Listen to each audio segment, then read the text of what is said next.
Hello everyone. घटना चक्र भूगोल में आप सभी को स्वागत करती हूँ।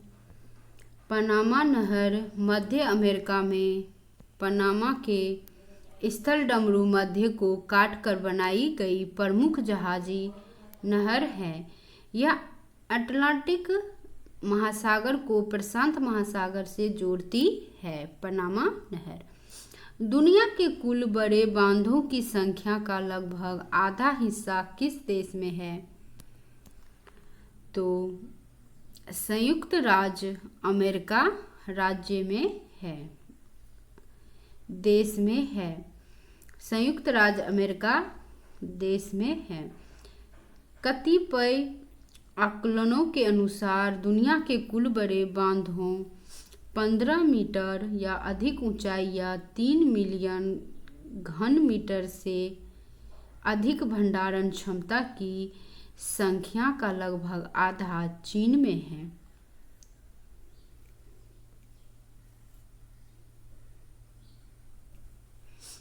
एक अन्य आंकलन के अनुसार दुनिया के बड़े बांधों में से 57% भारत और चीन में है।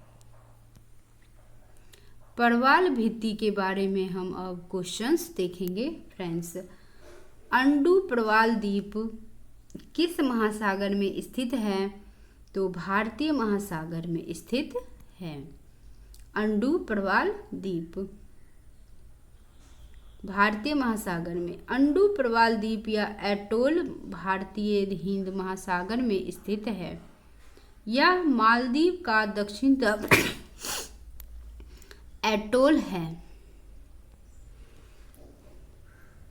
वायुमंडल के बारे में क्वेश्चंस देखते हैं फ्रेंड्स। ओजोन परत बताती है तो पृथ्वी की सतह से 15-20 किलोमीटर ऊपर वायुमंडल की परत। नेक्स्ट क्वेश्चंस है फ्रेंड्स। ओजोन परत समताप मंडल के निचले भाग पर 15 से 35 किलोमीटर की ऊंचाई पर पाई जाती है। यद्यपि ओजोन की उपस्थिति 10 किलोमीटर से 50 किलोमीटर तक भी हो सकती है। परत के रूप में ओजोन अधिकांश 15 से 35 किलोमीटर ऊंचाई पर होती है। 15 से 35 किलोमीटर ऊंचाई पर हो सकती है। मानव जीवन के लिए अत्यधिक आवश्यक ओजोन परत सूर्य से आने वाली पराबैंगनी विकिरण का अवशोषण कर पृथ्वी पर आने से रोकती है। इन किरणों से त्वचा कैंसर का खतरा होता है। पृथ्वी की सतह के ऊपर ओजोन परत की ऊंचाई 15 से 20 किलोमीटर है। पृथ्वी की सतह के ऊपर ओजोन परत की ऊंचाई जो है वो 15 से 20 किलोमीटर है। निम्न में से किस क्षेत्र में भूमध्य सागरीय जलवायु प्रचलित नहर है? तो पंपाज। मध्य चिली, केप टाउन, दक्षिण अफ्रीका, एडिलेड, ऑस्ट्रेलिया में भूमध्य सागरीय जलवायु कोपेन के अनुसार CSA तथा CSB पाई जाती हैं, जबकि पंपाज क्षेत्र उष्ण जलवायु CWB का क्षेत्र है। सूर्य ताप और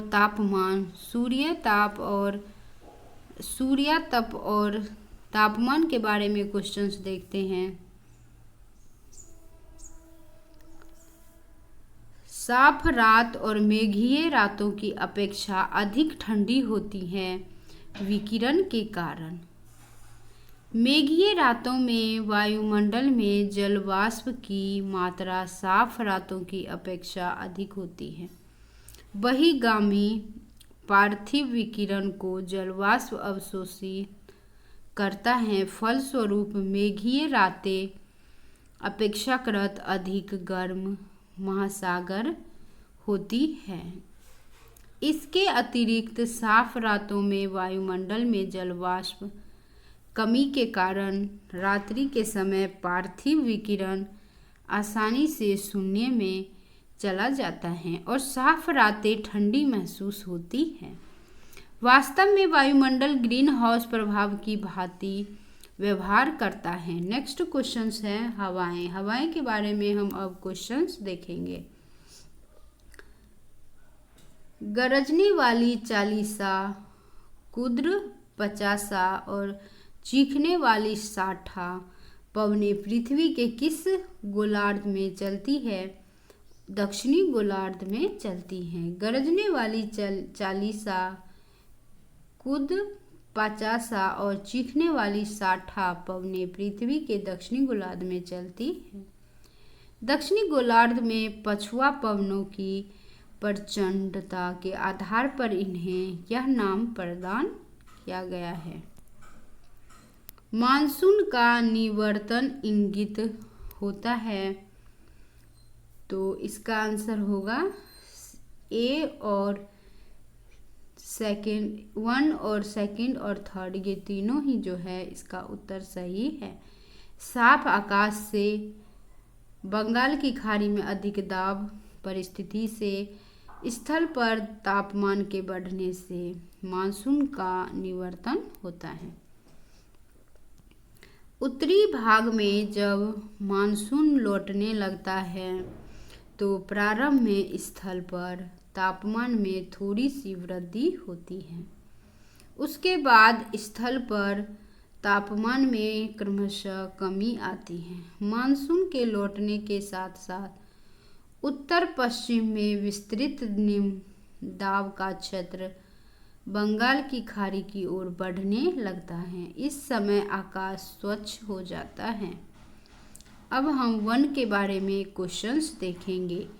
पृथ्वी पर घने वन अधिकतर मिलते हैं तो विषुवत रेखा के पास। पृथ्वी पर घने जो वन दिखते हैं अधिकतर वो विषुवत रेखा के पास।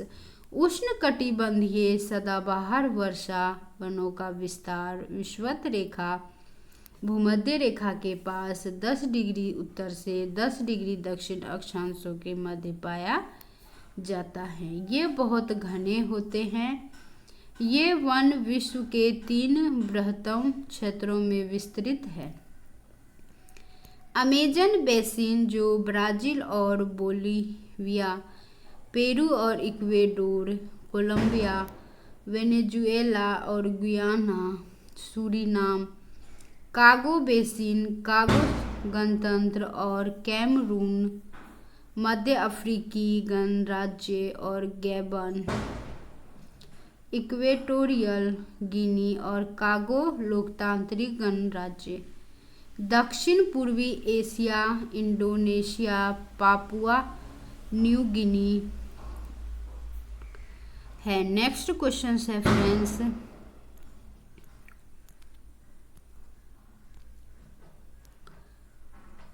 टैगा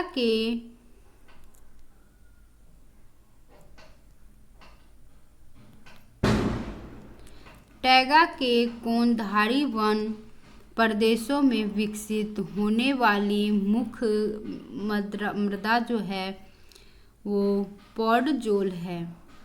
टैगा के कोणधारी प्रदेशों में विकसित होने वाली मृदा को पॉडजोल मृदा कहते हैं। इस मृदा का निर्माण पॉडजोली क्रिया द्वारा होता है। यह कनाडा, अलास्का, पूर्व सोवियत रूस के अधिकांश क्षेत्रों में पाई जाती है। विश्व का कौन सा देश मुलायम लकड़ी की लुगदी का सबसे बड़ा उत्पादक निर्यातक है? तो कनाडा। प्रशन काल के दौरान मुलायम लकड़ी और लकड़ी की लुगदी के उत्पादन एवं निर्यात में कनाडा का अग्रणी स्थान था।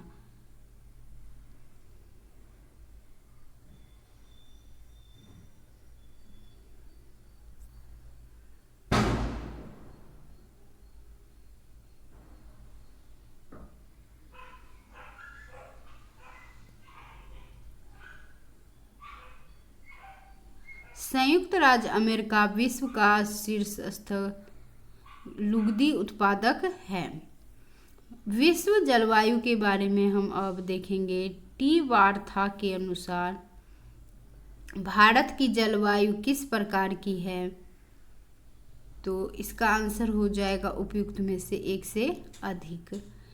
टी वार्था के अनुसार भारत की जलवायु मुख्यतः निम्नलिखित प्रकार की है। उष्णकटिबंधीय वर्षा जलवायु, पश्चिमी घाट, त्रिपुरा इत्यादि।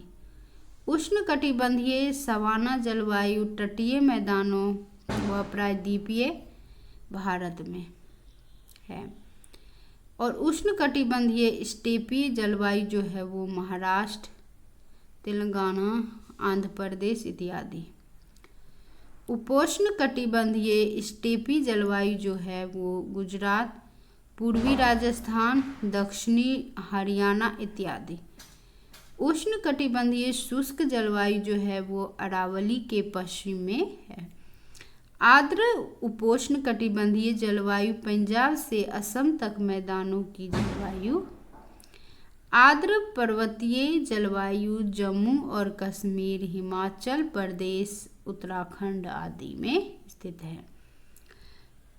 सुमेलित करिए तो इसका आंसर हो जाएगा बी।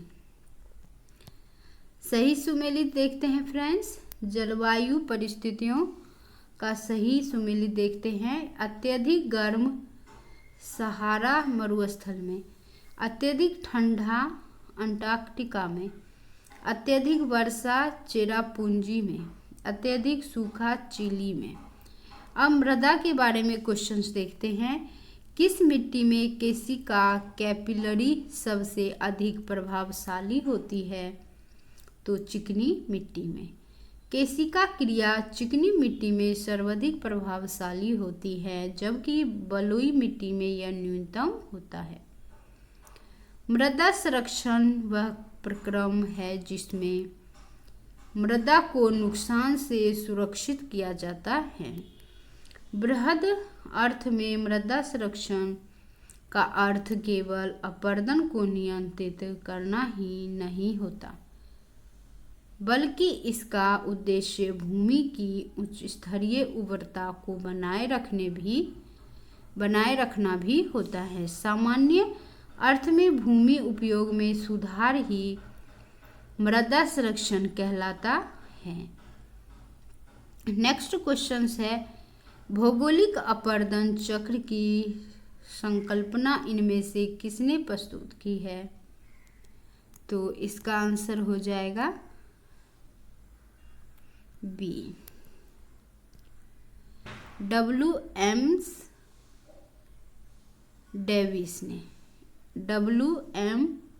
डेविस ने किया है प्रस्तुत। W.M. Davis, William Morris Davis ने भौगोलिक अपरदन चक्र की संकल्पना प्रस्तुत की है। वहीं वाल्टर पैक ने डेविस सिद्धांत को नकारते हुए अपना मॉर्फोलॉजिकल सिस्टम संकल्पना का प्रतिपादन किया। टेरा रोसा का प्रारूपिक विकास उस भूभाग में होता है जिसमें चूना पत्थर होता है। टेरा रोसा एक प्रकार की लाल चिकनी मृदा है जिसका निर्माण पत्थर डोलामाइट वाली चट्टानों के अपक्षय से होता है। इस क्ले एंड सैंड के मिश्रण होते हैं जिसमें लौह ऑक्साइड होता है। प्रजाति और जनजातियां के बारे में अब हम क्वेश्चंस देखेंगे। प्रजाति और जनजातियां के बारे में। अफ्रीका की मूलभूत जनजाति पिग्मी किस नदी घाटी पर पाई जाती है? कांगो नदी पर। पिग्मी जनजाति विषुवत रेखीय अफ्रीका के कांगो बेसिन के वर्षा वनों में रहने वाली जनजाति है। यह शिकारी जनजाति है। पिग्मी जनजाति का निवास पेड़ों पर बनाई गई झोपड़ियों में होता है जिन्हें मोगुलस कहा जाता है। पिग्मी निवासी है, पिग्मी जो है निवासी है तो अफ्रीका में है। पिग्मी जो है जो निवास करते हैं वो अफ्रीका में है। एस्किमो निवासी है तो कनाडा के, एस्किमो जो है वो कनाडा के हैं निवासी। वीडियो देखने के लिए friends thank you so much. अगर चैनल को सब्सक्राइब नहीं किए हो तो प्लीज़ चैनल को सब्सक्राइब कीजिए, क्योंकि यह वीडियो सभी एग्जाम्स में काम आने वाली इम्पोर्टेंट क्वेश्चंस है घटना चक्र भूगोल। वीडियो देखने के लिए थैंक यू सो मच।